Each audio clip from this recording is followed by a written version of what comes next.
Good afternoon and welcome to Across the Fence. I'm Jolene Whitney. January is Cervical Cancer Awareness Month. Cervical cancer is a cancer that starts in the cells of the cervix, which is the lower, narrower end of the uterus. According to the CDC, approximately 11,500 women are diagnosed with cervical cancer each year, and that's estimated that 4,000 women die from this type of cancer. The good news is it's the only cancer that can be prevented by a vaccine. And to talk with us about cervical cancer and women's health is Dr. Kate Tracy, the Senior Associate Dean for Research at the Robert Larner College of Medicine. Thank you so much for talking with me. Thanks so much for having me. We're happy to have you. And first, tell me, who's at risk of cervical cancer? So all women who have an intact cervix. So you made the point that this is abnormalities of the cells in the lower end of the uterus where the cervix is. And so if you have an intact cervix, you are at risk of developing cervical cancer. So no cervix, don't really have to worry about it? No, if women have had hysterectomies, they're not at risk of developing cervical cancer because the cervix is removed during a hysterectomy typically. And who's most at risk? Is there an area that you have a higher risk? Great question. The higher your number of sexual partners, the more you increase your risk, because you're essentially increasing your risk of exposure anytime you're engaged in sexual activity. And if you have one established partner, you will likely be exposed, but you're kind of keeping it between the two of you. Sure. The more you pursue other opportunities, the more likely you are to get additional exposures as you go. Sure. So not to assume at all, but is it more prevalent in younger women, or does it matter across the board? Over your life expectancy, almost every woman and every man will be exposed to HPV in some form. You tend to acquire it fairly soon after sexual debut. So when you first start to have sexual intercourse, that's when you're typically exposed. So it does tend to happen. Your initial infections tend to happen in early adulthood, but you can be re-exposed as you go along through life. So we've talked about cervical cancer and we've talked about HPV. Tell me kind of how they're connected. So HPV is a virus that is necessary to create the conditions for cervical cancer to occur. So HPV gets into the cells of the cervix, and most women's bodies will naturally fight off the infection. Only about 10% of women don't clear it naturally through their immune defenses. And it's that 10% of women that if the infection persists, it can begin to change how the cells are in the cervix, and they become gradually over time more and more abnormal. And once they reach a certain point of abnormality, that is considered cancer, cervical cancer. So there's a long latency for when we can intervene, and that was and that was in part why cervical cancer programs were designed. So the Papa-Nicolau test, which was came forward in the 50s as one of the ways we could screen and identify abnormalities at the cervical level, and then intervene, ideally before it progresses into cervical cancer. So we have screening guidelines from the U.S. Public Health Service on how often women should screen, when should they start to screen, and all of that is designed to identify infections early, if you don't clear them, to offer interventions so that women don't have to progress to cervical cancer. It sounds like kind of catching it early is a really big part of treating this. That's correct. So are there any symptoms that you can identify before you've gotten tested? Until the disease is very, very advanced, and by advanced I mean outside the cervix, so it's begun possibly to go into the abdominal wall, into the vaginal vault, into the uterus, you really don't have symptoms that anything is going wrong. Sure. And by that point, the treatments that are required are much more aggressive and invasive. Sure.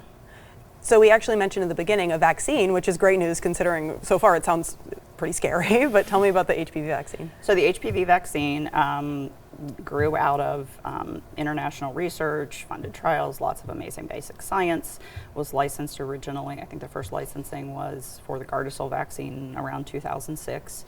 At the time that it was approved, it was a 3-dose sequence. It is a prevention vaccine, not a treatment vaccine, so it's recommended prior to sexual debut, ideally. So between the ages of 9 and 26, it was originally recommended for women and young girls only. Over time, as we've seen how effective the vaccine is, and we've identified other groups that are at risk of HPV-associated cancers, recommendations have been broadened so that there's recommendations for boys and men to be vaccinated as well to prevent HPV-associated cancers.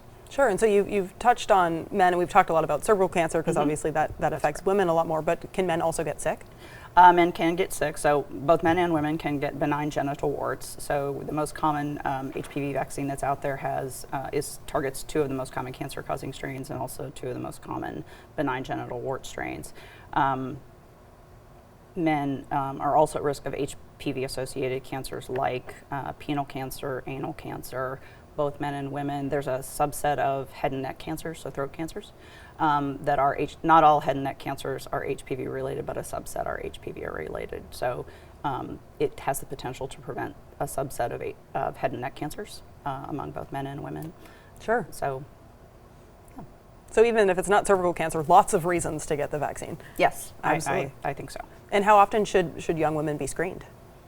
The current recommendation is that women should begin screening around age 21. And then depending on the type of screening, I mentioned the Pap test, that's a cytology where they do an exam, they scrape cells from the cervix, they put them on a slide and they look at them under a microscope to determine are they normal or abnormal cells. That is still being done in many places. Some places also couple that with HPV testing. So if they look and they see there's abnormalities in the cells, they will automatically test to see is there a cancer-causing strain of HPV also in the sample. And then they know that those women are at different risk than if they test for HPV and there's no HPV in the sample. Those cells look unusual for a different reason. Sure. And so how you manage that is different. And we have talked a little bit before the taping about your extensive research, and a lot of that was international. Tell me about that.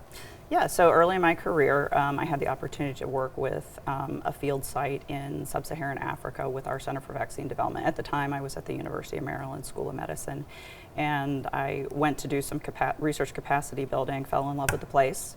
We talked a little bit before this about worldwide cervical cancer is a much bigger issue in low and middle income countries. So there are about almost 700,000 cases of cervical cancer a year, about 350,000 deaths. Most of those are occurring in low and middle income country places. And so I wanted to have impact, so I started doing work in Mali in West Africa.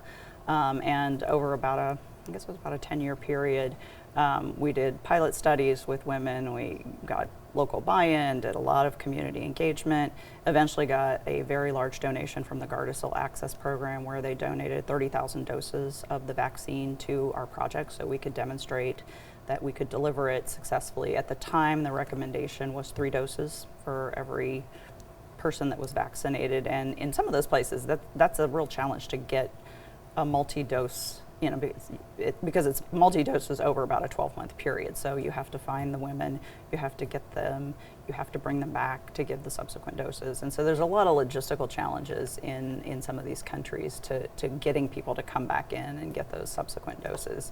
But we were successful. So we reached about, out of the 11,000 young women between 9 and 14 that we were trying to capture, we got 3 doses to about 85% of those.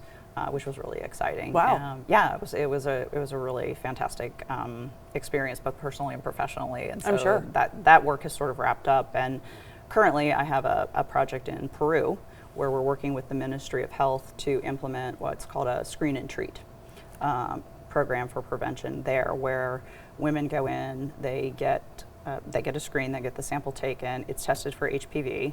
If it's positive, they refer those women for something called thermal ablation, which is where you take a sort of like a hot probe and you go in and you burn out the infected cells in the cervix, and then you bring them back a year later to see are they still clear. Great. And how is that research kind of internationally? Have you seen those trends the same in Vermont? That's a great question. So what happens in the U.S. is a little bit different because we have a very different healthcare system, and the U.S. has been, recommending routine screening for cervical cancer prevention for 50 or 60 years. I think what translates from there to here is even in the U.S. there are groups of women who aren't getting screened. So when you talk about this is the only cancer that we know the cause, we know it's HPV. We know if we prevent HPV, you don't get cervical cancer. So in principle, no woman should die from cervical cancer because there's a long period of time between when you get the infection and when it turns into cancer where you can intervene and get rid of the infection. And so figuring out who's not getting screened, who's continuing to be at elevated risk, and getting those women to engage. And I grew up in rural Ohio. Vermont's a rural state as well. Yeah. One of the patterns we sometimes see in rural states is that the farther you live from care, the harder it is for the healthcare system to engage you. So you sometimes will see patterns where the folks who aren't screening are, the screening rates may differ in rural places compared to other types of urban settings. How about for older women? Should they get screened as well? There are recommendations for women to get screened. Our bodies change as we age and as estrogen decreases with menopause and what have you. So cervical cancer can happen in women over 65, and about 20% of the cases actually are in women over 65. The challenge is, as your estrogen is decreasing, there's this area in the cervix called the transformation zone, and that's where the abnormalities tend to occur. And as your body changes and the estrogen depletes, the canal sort of moves up inside, so it's just harder to access where you need to sample from. And I think that's in part why they don't do screening in women over 65, because it's hard to get there. It's a relatively small number of cases that are going to occur in that population, and so they think the harms of screening are higher than the benefits. Sure. In that particular population, but they are at risk. So whether you're screening for it, preventing it, or treating it, do you recommend just talking to your primary care provider? Absolutely. I think prevention. I was in a department of epidemiology and public health for about 20 years, and it is vastly easier to prevent disease than it is to deal with all of the consequences that come with having disease. And so we have really simple ways to do this. This is all office-based. You schedule an appointment with your provider. Doesn't have to necessarily be a specialist like a gynecologist. A family care physician can do it. A primary care physician can do it. A gynecologist can do it as well. And so just getting that initial test and figuring out, are you in good shape? No abnormalities?